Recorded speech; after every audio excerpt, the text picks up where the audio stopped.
Andrei Lazarov. 10% talent.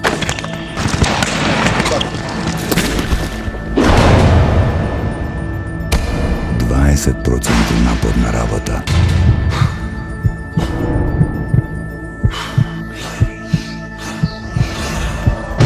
I 70% voda.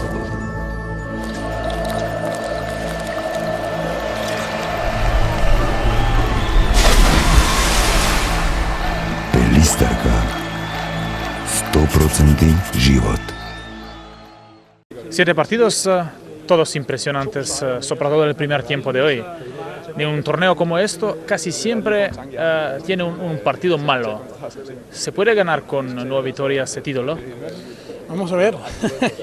Hoy no hemos jugado muy bien en segunda parte.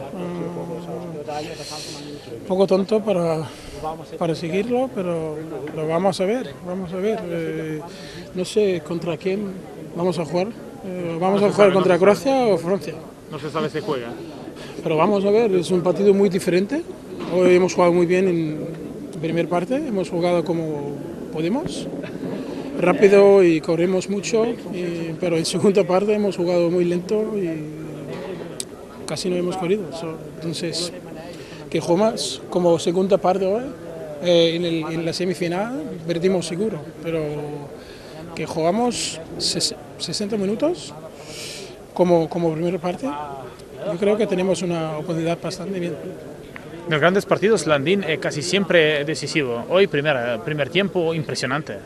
Sí, pero es un jugador muy bueno. Entonces, en partidos así, jugadores buenos juegan bien. Última pregunta.